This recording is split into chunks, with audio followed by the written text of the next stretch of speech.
Semester முடிஞ்சதுக்கப்புறமா ஸ்டெர்லிங்லேருந்து அலோவாக்கு நிறையா நேரம் Scott ரெயிலில் என்னுடைய ஃபுல் டைம் வேலைக்காக போயிட்டு வர மாதிரி இருந்தது. நான் எங்கே போனாலுமே முக்கியமானது ரெஸ்ட் ரூம் தான் பார்ப்பேன். ஏன்னா மீதி இடத்தெல்லாம் சுத்தமாக ஈஸியாக வச்சுக்கலாம். ரெஸ்ட் ரூம் சுத்தமாக வச்சுக்கிறது தான் உண்மையான சுத்தம் அப்படின்னு நான் கருதுவேன். இவங்க முழுக்க எல்லாமே அழகாக சுத்தமாக இருந்தது அப்படின்னு சொல்ல மாட்டேன். ஆனால் 90% நல்லா இருந்தது. ஒரு சில குறைகள் தவிர அதை நம்ம விட்டுடலாம். இதுக்குள்ளே நுழையும் போதே ஒரு சுவிட்ச் வச்சுருக்காங்க. அழகாக ஒரு வட்ட வடிவில் வச்சுருக்காங்க.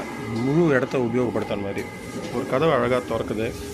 அந்த கதவுக்குள்ளே போனோடனே இன்னொரு பட்டன் அழுத்தினோன்னா அந்த கதவு மூடிடும். நமக்கு ரொம்ப பெரிய இடம் இருக்காங்க. அதுக்கப்புறம் ஒரு சுவிட்ச் இருக்குது. இந்த நாபை அப்படி லைட்டாக திருப்பிட்டோம் அப்படின்னா ஒரு சிகப்பு கலர் லைட் எரிஞ்சு இந்த கதவு லாக் ஆகிடும். அதுக்கப்புறம் நம்ம உபயோகப்படுத்தி முடித்ததுக்கப்புறம் இங்கே கை சுத்தம் பண்ணுறதுக்கு தண்ணியும் நம்மளுடைய டிஷ்யூ பேப்பர் போடுறதுக்கு ஒரு பின்னும் இருக்குது. அதுக்கப்புறமா திரும்பி அந்த பட்டனை அழுத்தினோன்னா அந்த தண்ணி ஃப்ளஷ் பண்ணிவிடும். திரும்பவும் அந்த நாபை அன்லாக் பண்ணோடனே அந்த கேட் திறந்துடும்.